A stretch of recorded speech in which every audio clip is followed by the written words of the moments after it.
Okay, and we're recording.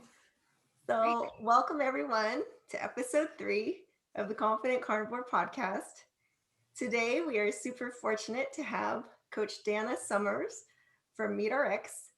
She's here with us today to tell us more about her carnivore journey, which is nothing short of miraculous. I've had the good pleasure of spending time with Dana over the past few months, getting to know her on the MeatRx platform, and she's been nothing short of a shining light for all of us. She's one of the most inspirational and positive and real people that you'll ever get when it comes to talking about the ins and outs of the carnivore way of eating.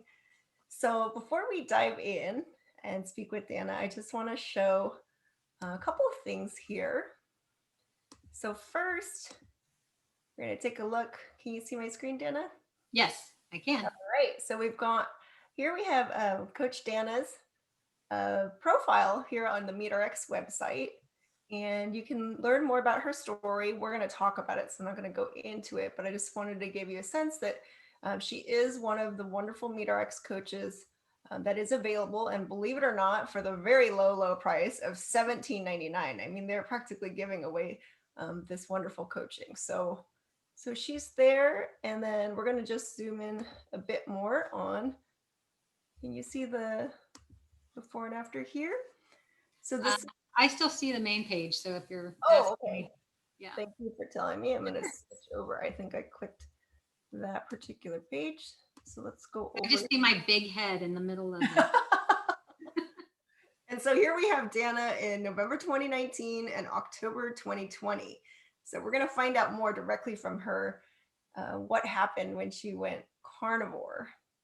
So I'm going to stop share here and let's get started. So, Coach Dana, thanks again for being here. Can you start by telling us how old you are and how long you've been carnivore? Sure. I am 53, so I was a product of the 80s, and I have been carnivore since September 3rd, 2018. So about 2.5 years. Great. And I know a bit about your history. So, what were you eating? What was your diet like before you came to carnivore? Goodness. Well, I will say from the time I was a teenager, I was on a diet of some sort. So I have done everything from Herbalife to Shaklee to, um, gosh, I have done low cal, 500 calories a day. I was a raw vegan for 2.5 years. Um, yeah, I used to carry around these little cards that says, I'm a raw vegan. Here's what I can eat. And, you know, most of the time it was always a salad that I would get back when I would go to a restaurant, because it's embarrassing to have to tell a waiter what you can eat, what you can't eat, what you can't eat, what you can't eat, all those kinds of things. So I just did this little card and I had so many looks. People were like, can I keep this? You want it. So I did a bunch of that. Of course, I did the standard American diet. What I was mentioning earlier as a product of the 80s, low fat, snack wells came into play back in the day and lean cuisines. And, it was nothing short of a miracle. I made it out of high school because everybody was trying to be thin, and we would eat, like, my lunches literally would be a pack of Austin's crackers, which were crackers with cheese in the middle or peanut butter and an apple juice.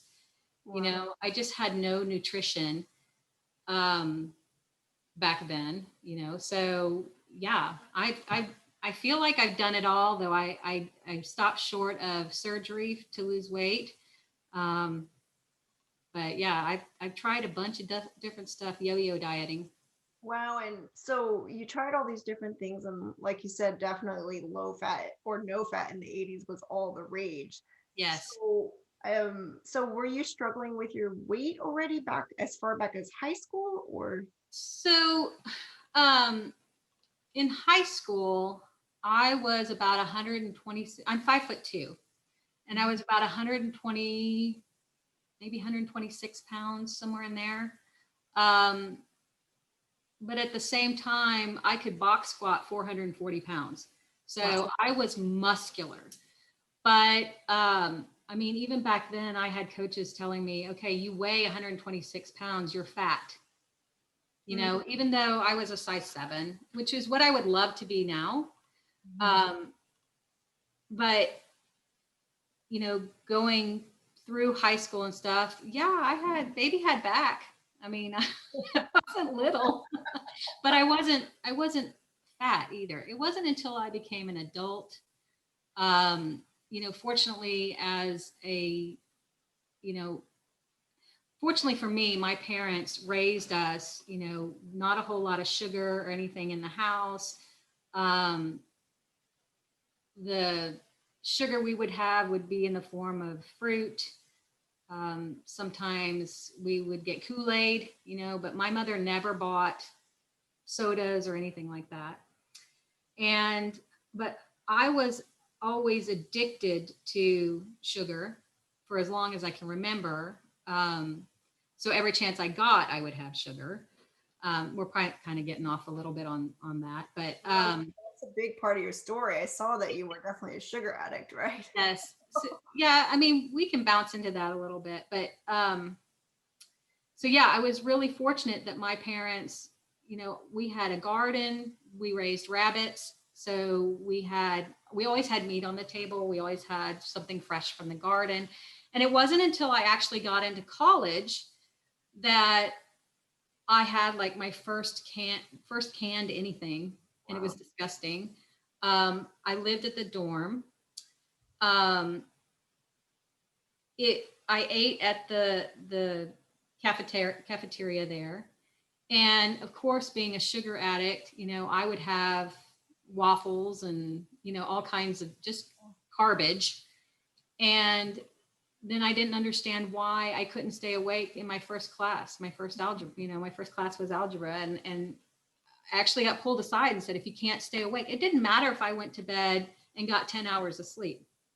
It was the garbage I was putting in my body at the time. Oh, So yeah, so that's kind of where it started. I started gaining weight. I tried, like I said, I tried the Herbalife, you know, and I got down to like a size 3. I wow. was so hungry all the time. I mean, just I had a roommate. I actually had 2 roommates, and I remember just one of my roommates had peanut butter, and I was just, you know, I'll buy you a new jar. You know, I was just so hungry. And back then in the 80s, the vanity, you know, people look when I increased my weight, as I started to gain weight again, and those same people would point and giggle. She's got a pooch in her belly, you know, that kind of thing. And I was only 123 pounds. It Wow. wasn't huge, you know, but I was no longer a size 3, you know. So and I was depressed. Oh my God, I was so depressed. Everything was depressing. So yeah, it's been a whirlwind. I will tell you, jumping back to my well, I'll finish this with saying that. So I've been kind of yo-yoing up and down as an adult for the most part. My highest weight was 200, roughly 255, 260, and you know, my mom always said, you know, you're really good at losing weight. It's keeping it off that you have the challenge with. Wow. So, you know, so yeah, it's been hard. Um, So I when think you said you were depressed though, when was that around the time when you were very thin, when you said you were on the Herbalife, or were you always depressed? well, you know, I thought about that earlier, and I remember being um, under the age of 10 and telling my little sister, who's 3 years younger than me, that, you know, I'm just going to kill myself. I remember saying that. I would say I was probably closer to 8 or 9. Of course, you know, she's terrified. That just was really upsetting to her. And so it kind of stuck in my mind, you know, how terrible that would be. But it got worse later on. But you know, for the most part, I was a challenging child for my parents. I would probably have been called an ADHD child. But back then, 60s and 70s, they didn't really have that. I mean, I know I was an addict at a young age. I remember, I'm about to tattle on myself. I remember at the age of 5, we went trick or treating, and my mother locked our candy up in the freezer. And like I said, we didn't have candy. We weren't really allowed. We were allowed to have candy, but she didn't bring it into the house. It wasn't something we had around all the time. I broke the freezer lock to get to my candy at age 5. So I was a challenging child. So resourceful as well. You what? You were very resourceful as well, breaking into the freezer.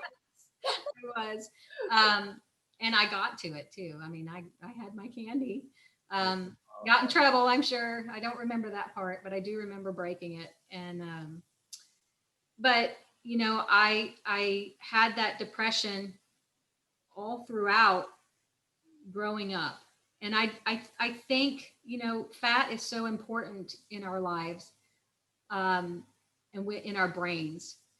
And the only fat we often had was in the form of margarine, or in the form of some kind of seed oil, or not at all. Everything was low fat. And I mean, I struggled, Janice, when I was young. I had bad acne, cyst type acne. And when I went into puberty and started, having my periods and stuff, I had problems, like bad problems, extremely heavy flows, extremely long.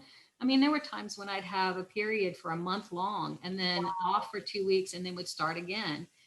So I was never regular, never had anything that was normal in that aspect. And yeah, it played heavy on my depression. When I went to school, I was so depressed, I ended up having to drop out because I just couldn't function. Wow. And I didn't know any better.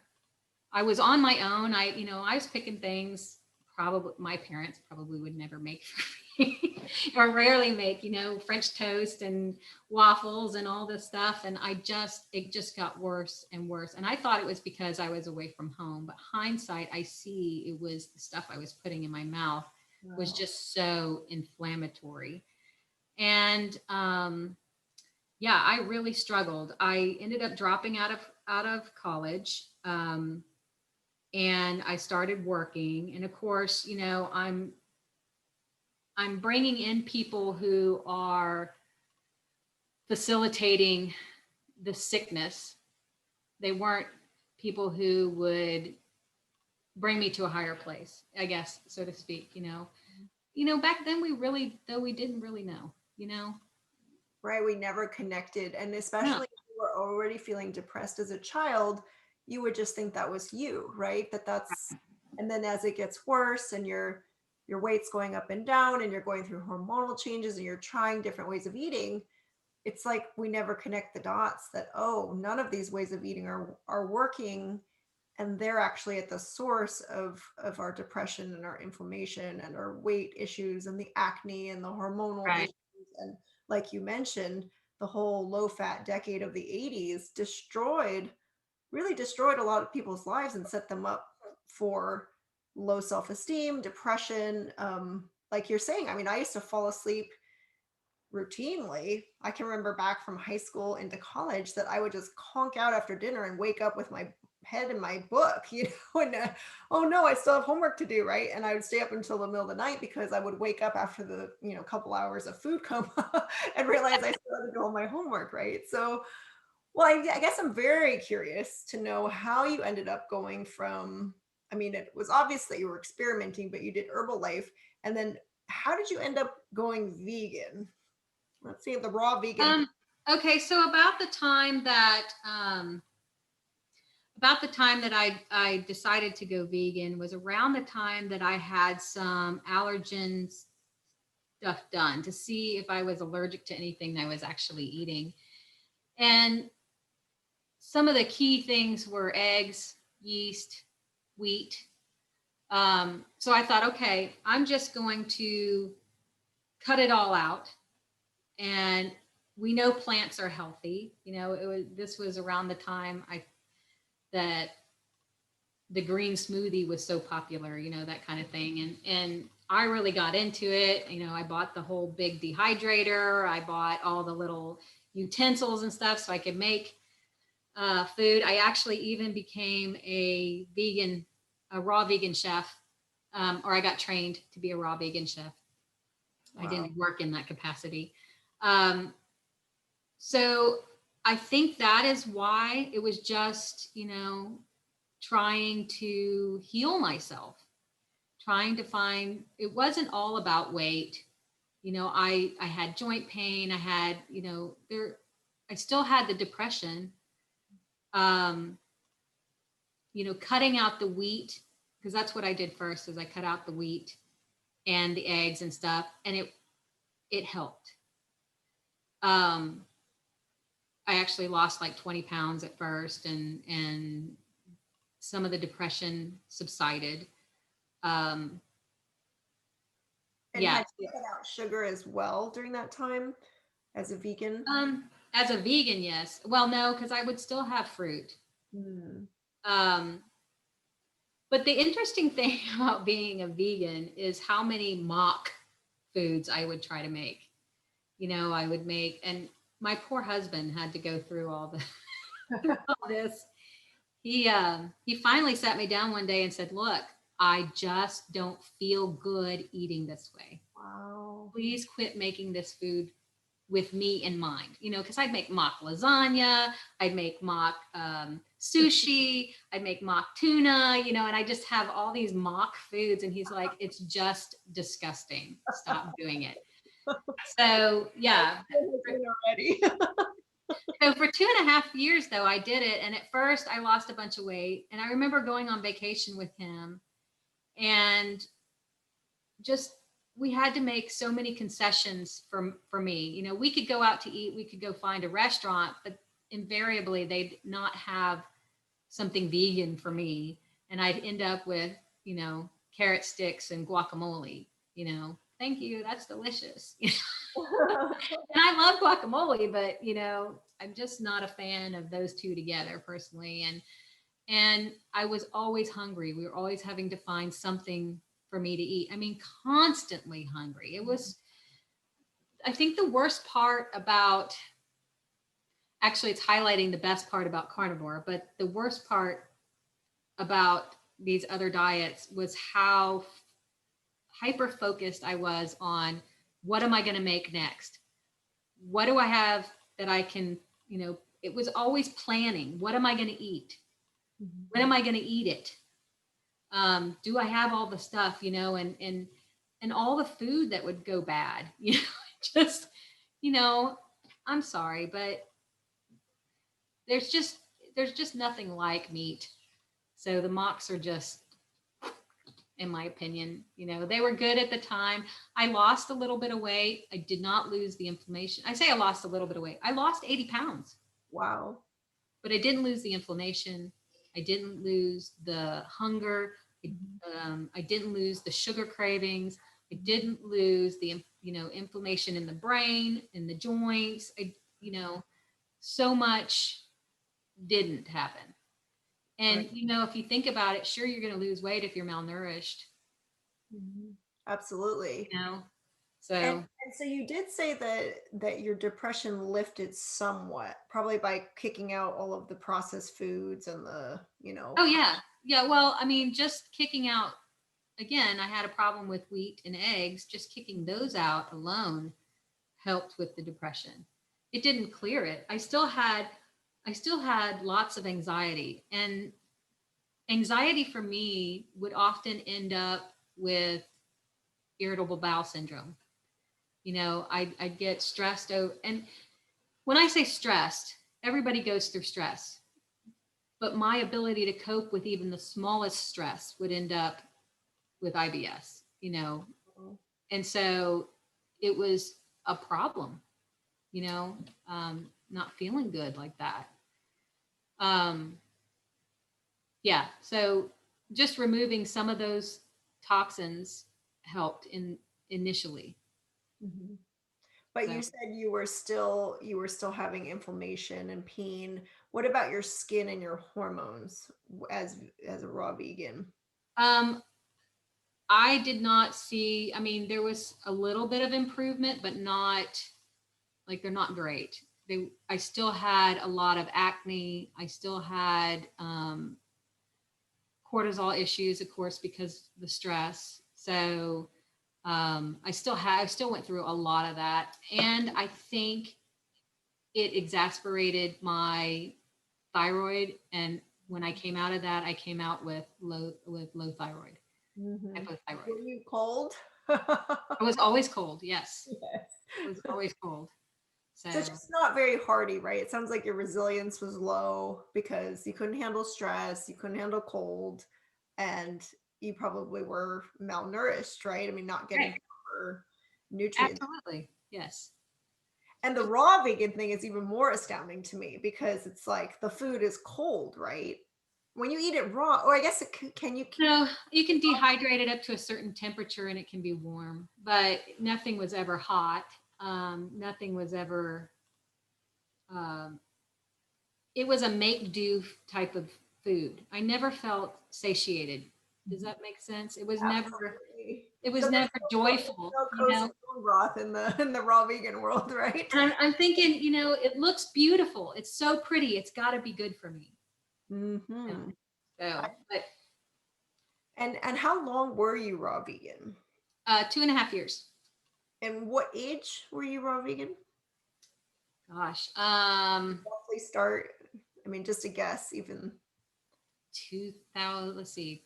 No, I wasn't 2000. I'm trying to think of when Were that you, was. were you in your like 30s or 40s? I think it was in my 40s. Okay. Okay. Yeah. Okay, so so you were raw vegan. What was when you were fueled It on? would have been. It would have been early to mid 40s. Okay. Somewhere. I don't know the exact dates. Okay, no worries. I mean, that's all becomes a blur when you've tried as many things as we have. Right. So before we move on to how you got to carnivore, what was your general experience of yourself as a raw vegan, like your self-esteem, I mean, we've heard you didn't handle stress well and you were always hungry and preoccupied with food, but what was your performance like at work and in your relationships? Um,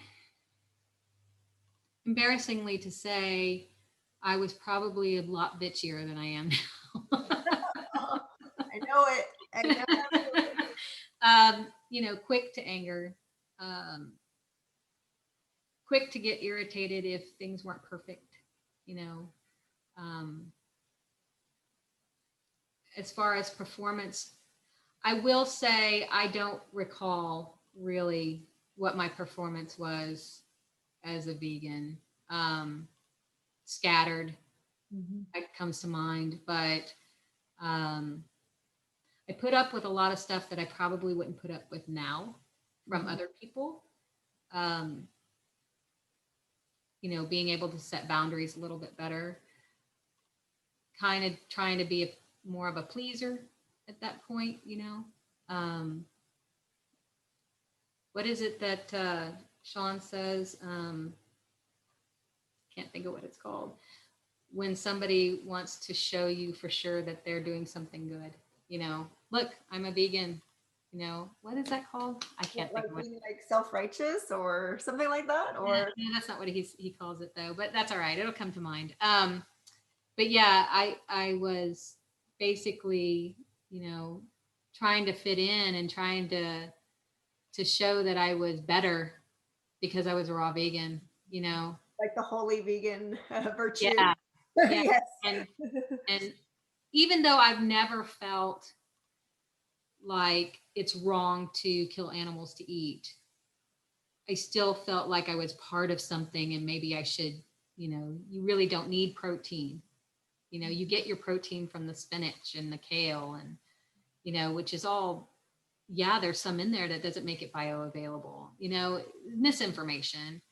I never fell into the whole cow farting, cow burping, doing the planet wrong. And I'm so glad that that is misinformation,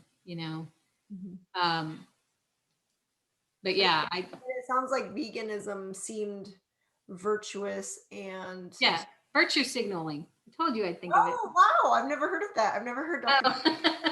But it does, I mean, you do feel this sense of, I remember feeling that way as a vegetarian and just feeling that you're doing something virtuous and that you're part of something. It becomes part Yeah. of your identity that I am this. And in fact, I remember leading with the fact that where, because it is always at the forefront in social settings. And like your poor husband is going, I can't stand this mock every kind of food anymore because it just takes over your whole life, right? Yes, it did. Everything's about the ingredients and checking everything, and in a way I think that fits with the sort of what you were describing about having that more perfectionistic kind of rigidity, and then like being fussy and finicky and Yeah. bitchy, like all of those things that Yeah.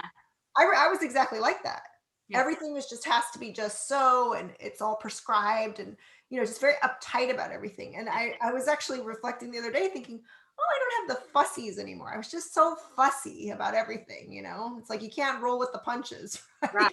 Right. Exactly. That's exactly right. Yeah. So, okay. Well, thank you so much for telling us about your vegan experience, and how on earth did you get from being vegan to what I believe you are now as a high fat carnivore? How did this happen? I'm just a carnivore. Sometimes it's high fat, sometimes Okay, it's okay. not. But yeah, I've been playing around with it to see if I do better on one or the other. So I haven't come to any full conclusions. So I just kind of eat what sounds good. So how did I come to that? Well, my husband being, well, we both we watched Joe Rogan, often or listened to him. And my husband came to me one day and he says, Joe Rogan interviewed this chick and she sounds a lot like you. And I said, really? And he goes, yeah, I think you should really listen to it. It was Michaela Peterson. And, as I listened to it, I thought, yeah, I totally relate to this. And, at the time, I was at the point where getting up out of my recliner and walking across the room was painful. I just had my knees hurt, my hips hurt. Not my hips had hurt all my life. I say all my life. I was born breech, so maybe that's why. But no, my hips hurt as an adult, as long as I can remember as an adult.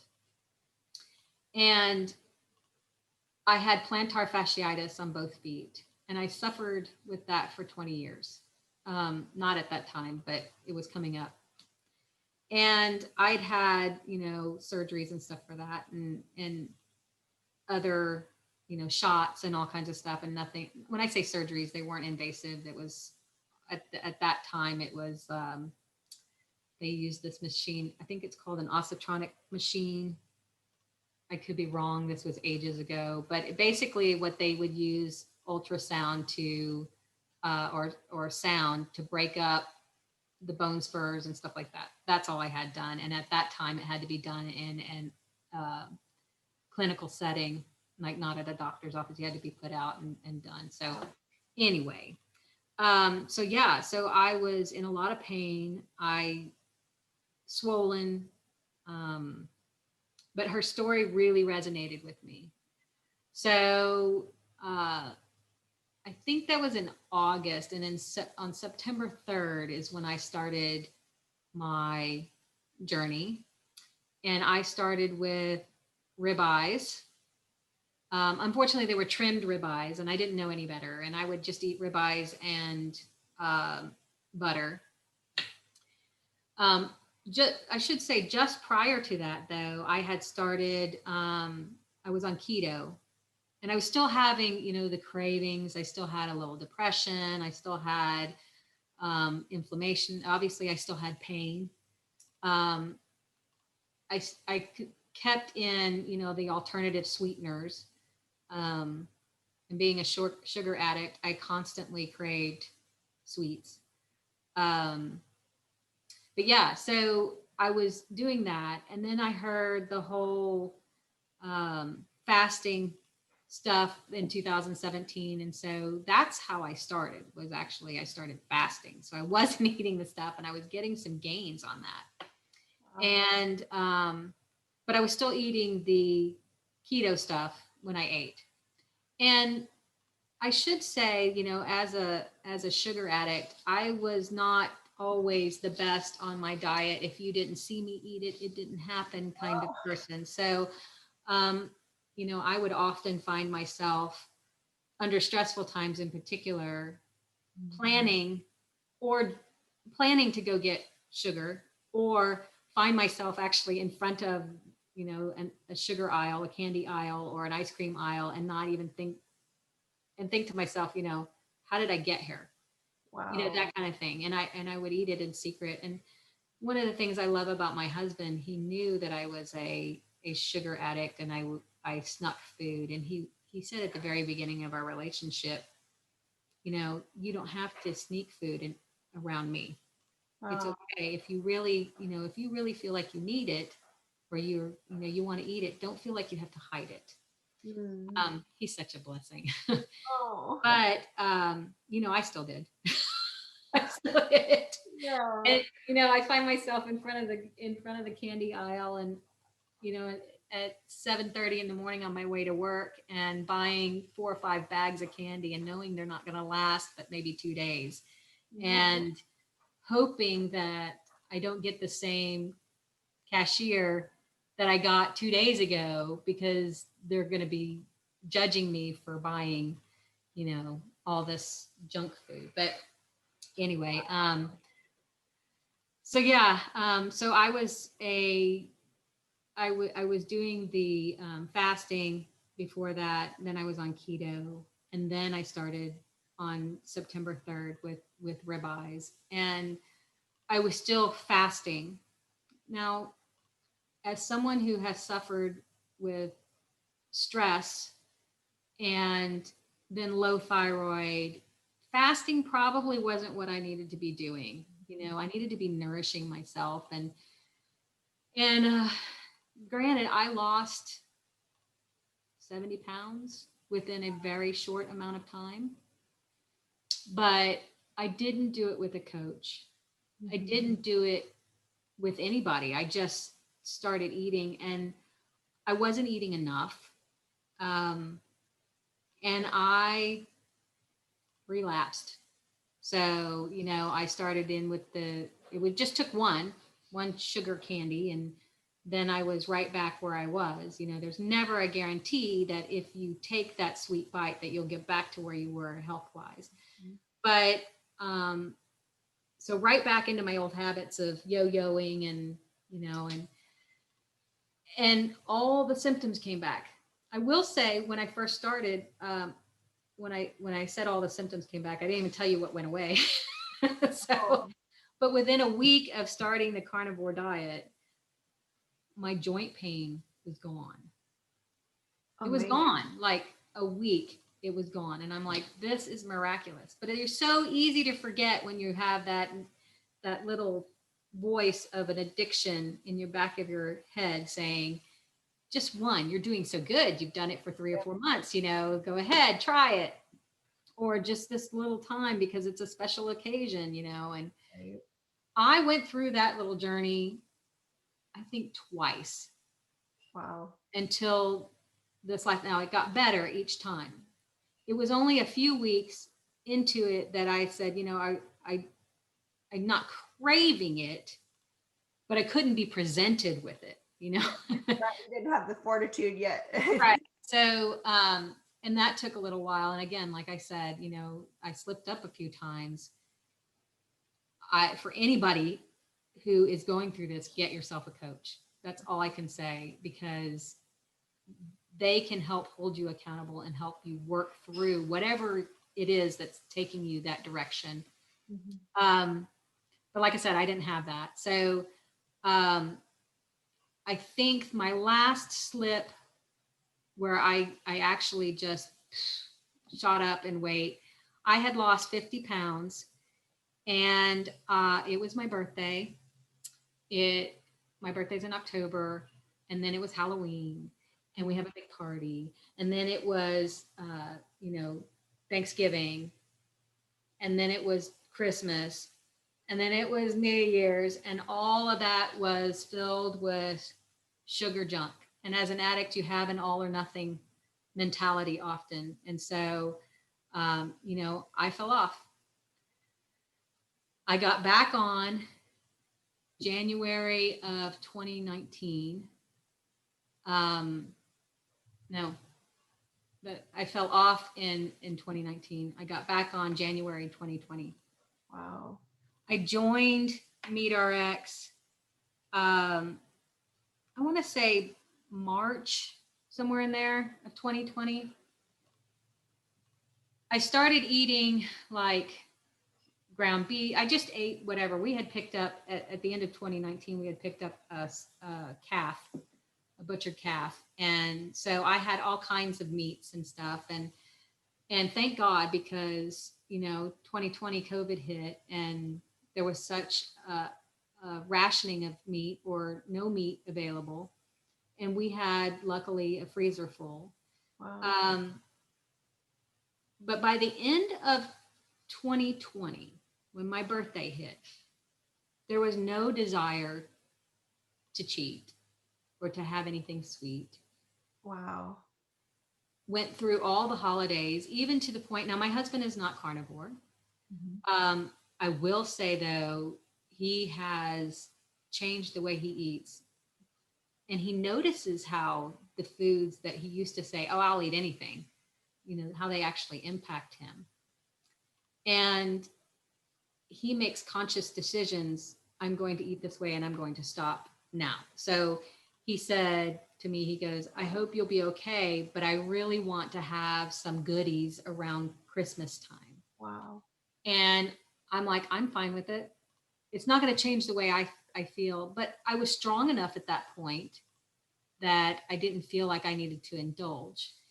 And one night he made homemade chocolate chip cookies, and the smell is wafting.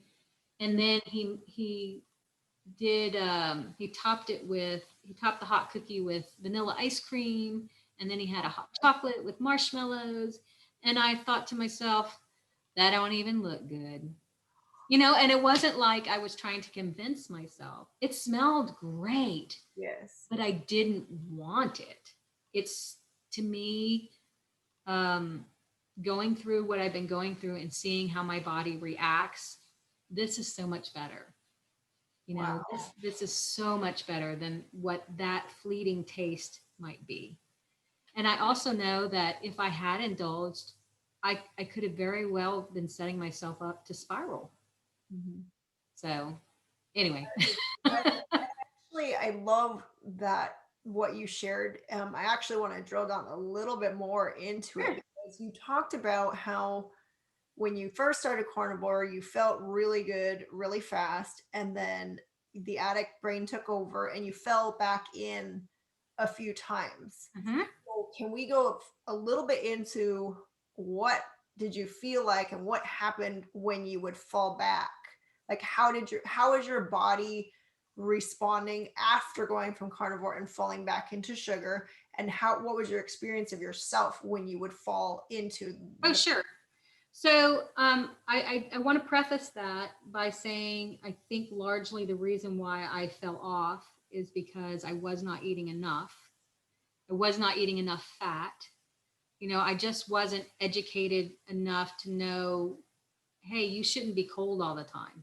You shouldn't be fasting this much if you're cold all the time. Or, I didn't understand the delights of bone broth, or how to manage the cravings, that kind of thing. So as far as where I am mentally, how I react to things, how I felt physically, night and day. So when I was carnivore, or when I am carnivore, I'm clearer headed. I don't have that fog. I'm not eating and falling asleep. I know you talked about falling asleep. At one point, we would go to Cracker Barrel and I'd have breakfast, and it was religious that I would come home and sleep for 2 hours. So, it was like this was our Sunday practice. We would go eat. I'd eat a regular breakfast, pancakes and, all that. And then I'd come home and I'd sleep for 2 to 2.5 hours or so, or longer. My body just didn't do it. But anyway, back to, so pre-carnivore, I'm more mobile. I'm holding my adjustments a lot better. When I go to a chiropractor weekly, I'm holding my adjustments better. I'm happier. I fall off the wagon, and while it's delicious sweetness, I immediately start to get inflamed, and by that I mean I get some swelling. My thinking is not as clear. I'm more irritable. My joints start to hurt. All the things. I mean, it's so noticeable when it comes back, as opposed to as it's leaving. Sometimes it's hard to as you're in the middle of it to see it for what it is. But yeah, I definitely don't want to go there anymore. Wow. So it sounds like you were able to leverage that you had such a more compelling why to be carnivore than to fall back into the pit of the sugar, oh because yeah, you lose all of those wonderful life altering gains. And yes, so I mean, in the past, I think, we've tried different things and we never had a noticeably great outcome. So it's so easy to go all over the place trying different things. But when you go carnivore, as you've shared, you have such a strong, such a clear difference in your experience of your mind and your body, that then if you deviate and fall off, you want that back, because oh, it's not totally. the price of going back to the suffering. And I too, in my early carnivore, I would fall off because I would get tempted by my addict brain and I would deviate, holidays and things. And now I'm like you, I will never, none of it's worth it. And I also can, the smell is like, obviously it smells heavenly with the chocolate chip cookies, but you have a strong enough grounding in, and like you said, it was a super important point that you made about it's the what you're eating on carnivore, having enough fat to get to satiety, not feeling any sense of scarcity or hunger, that positions you to be able to Right. not let the addict brain take over. So I love what you said. You mentioned that you had, when we went into lockdown, you had the half calf. Is I had that a full calf. I had a full calf. full calf? You had the full calf, and that you had joined MeatRx, and so you were getting that support. So when you did that, and that's when you developed your strength and fortitude in, and really stuck in carnivore. So what did you shift about what you were eating and the fasting part? What changes did you make to get Um, those cravings? so for me, I stopped fasting. Now I let me back that up. Rephrase it. I naturally fast. So I went from forcing fasts, to I'm not hungry. I'm just not going to eat. My body is using what it has. It's working off what I already ate. That kind of thing. So I will intermittent fast naturally. Um, I haven't eaten today. Wow. So, and well, I say that I did have some coffee with some cream this morning. Decaf. I don't do caffeine. Um, so there was a little something in there, and I think I had a sliver of cheese. But for the rest of the day, I've just been too busy, and it hasn't been so much that it just dawned on me. Really, I haven't eaten today. Not really eaten.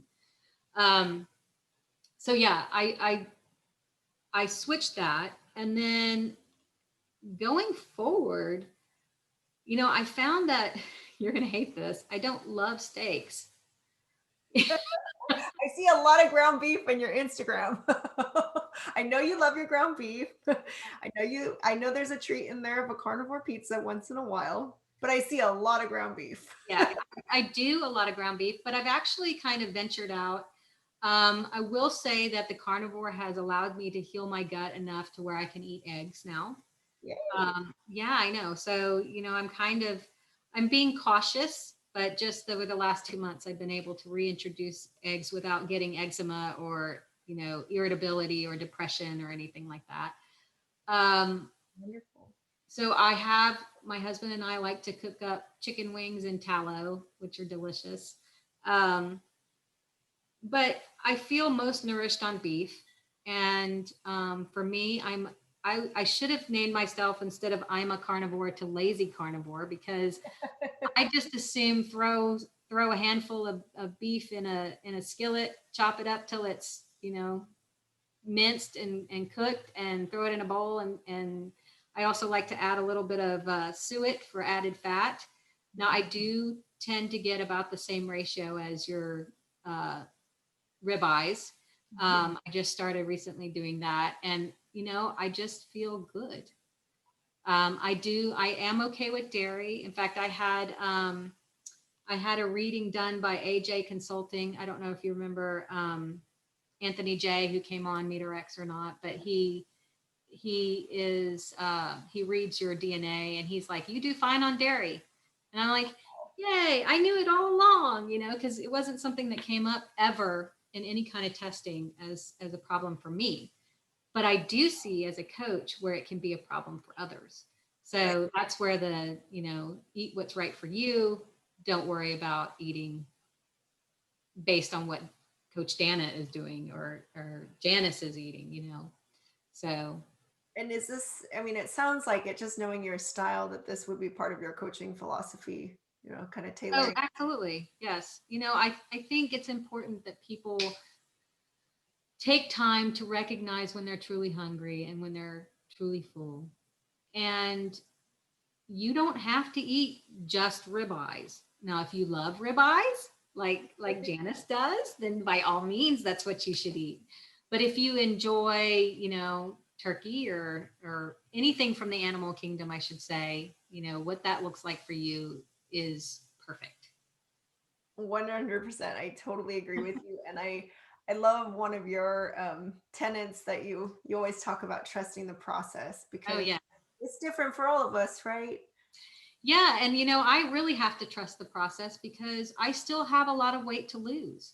And I've had two doctors tell me, two functional doctors tell me, for every for every year that you've been sick, you can plan at least 1 to 3 months of healing. Well, gosh, that looks like 10 years for me. I'm going to have to trust the process. So, I love you it. know, and it's not all about weight. That's an outward thing. And sometimes weight is not the first thing to go. For me, I have cured no less than 3 autoimmune issues. I've lost 50 pounds so far. Yes, that's great.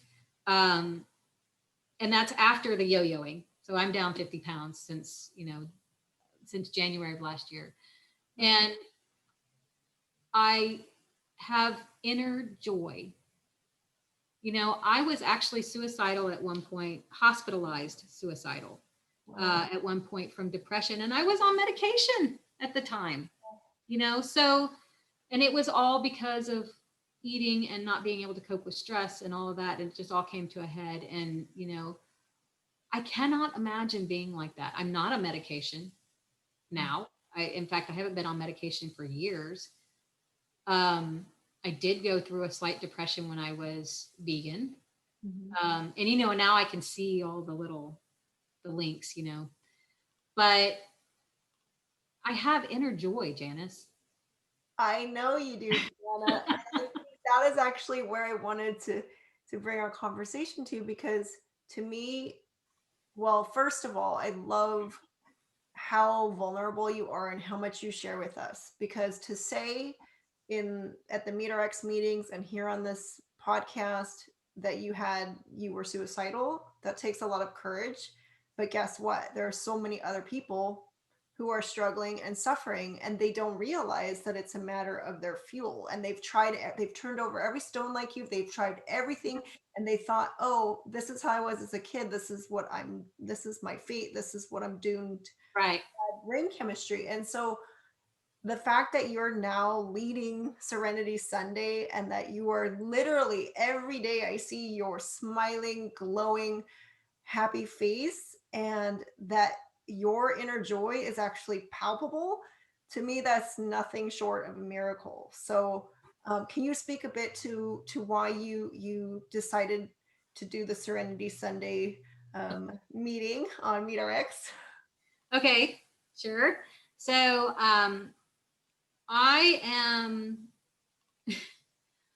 I can be outgoing, um, but I'm also a little bit reserved as far as putting myself out there sometimes.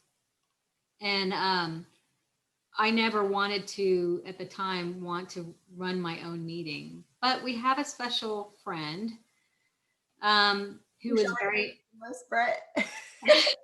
yes, Brett, Coach Brett, who said, you know what, you have so much value to offer. I think you should run your own meeting. And at first, my insecurities was like, oh God, he doesn't want me talking in his meeting. He doesn't want me, that's where my mind went. At first, it was like, I hope I didn't overstep. And, because we tag team in his meetings and in my meetings. We tag team when we have something that we think would be helpful for whoever is in the meeting. And I would pipe up, unsolicited often. But he said, you know what, you have value and you should consider having another meeting because we need it. And so I thought about it and I was like, I can do this. I can there, we don't have one on the weekend. We have two during the week. And I think people need an outlet. They need a place that's safe, where they can talk their feelings, they can talk their addiction, they can talk about, their mental health, whatever's going on. And, it has been such a blessing for me. It really has.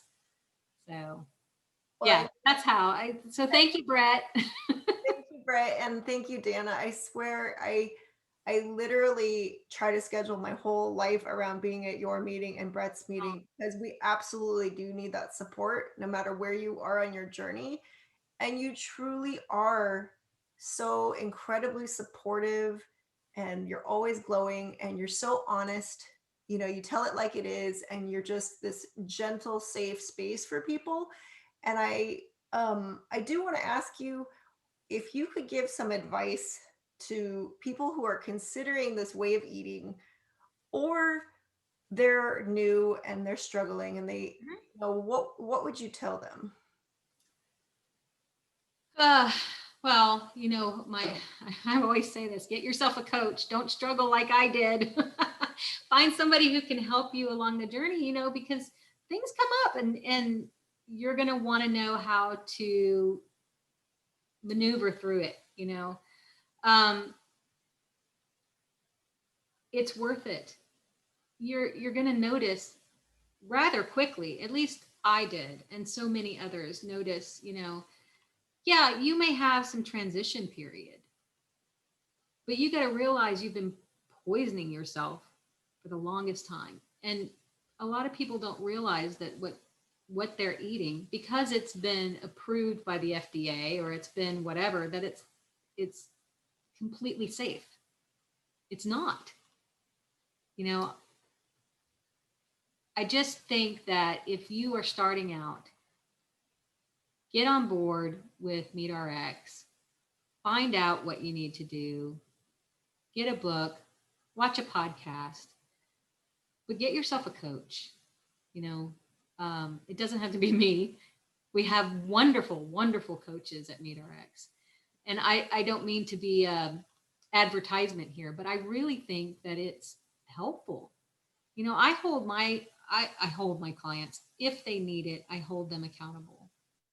I let them text me what they're eating every day or communicate with me even beyond what our sessions are, because I think it's important. I think I wouldn't wish how I felt on anybody, so I want to do what I can to help the people that have entrusted me as their coaching partner, um, to be successful.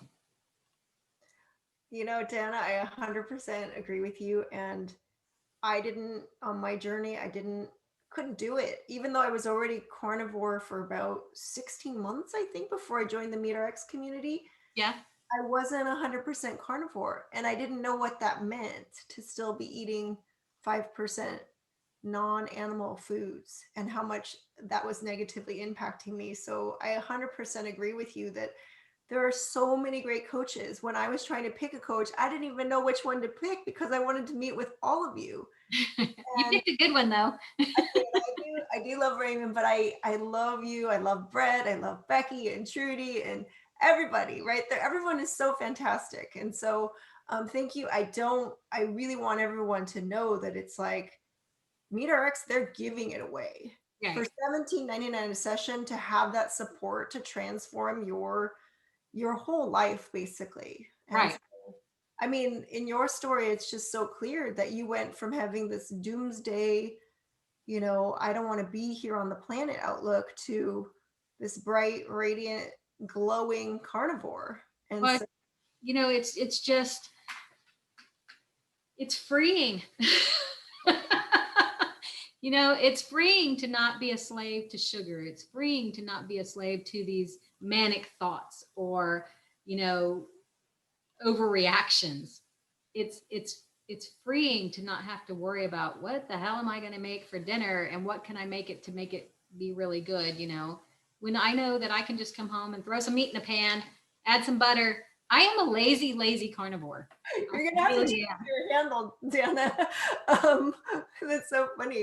But you are certainly a confident and compassionate carnivore. I think. Thank you. Your greatest strengths to me, they just shine as you have such deep empathy and care. And I do want to ask you, where can people reach you if they do want to follow you or reach out to you? Sure. Well, I'm not a big social media person, so right now I'm really only on Instagram at ima_carnivore. And yeah, I'm not that. I'm just like social media. All you guys are going to get is my food. Well, I love seeing your food. Yeah. And some comments. You can also find me usually at several meetings on MeatRx.com. And if you're interested in a coaching session, you can find a link to the MeatRx coaching page on my Instagram. There's a link tree, I think it's called. And I'll include it in the show notes. We'll have some notes for you, yeah. And I'm here for you guys. Like I tell my clients, I'm not just a 30-minute coach. So you absolutely are not just that. And so I just want to thank you so much, Dana, for your time. Oh yeah. Thank you for letting me be one of your first people on here. I'm excited. I was so excited that you said yes and that your story is so compelling. And I just love you. I've only known you for a few months. Love you too. It's a bright spot in my life. So thank you, Dana. And I think you're going to do wonderful on this channel. I'm really looking forward to the other interviews. It's going to be so impactful. So thank you, Dana. We have several lined up. So thank you so much. And I will see you very soon. All right. Thank you. Thank you. Bye. Bye.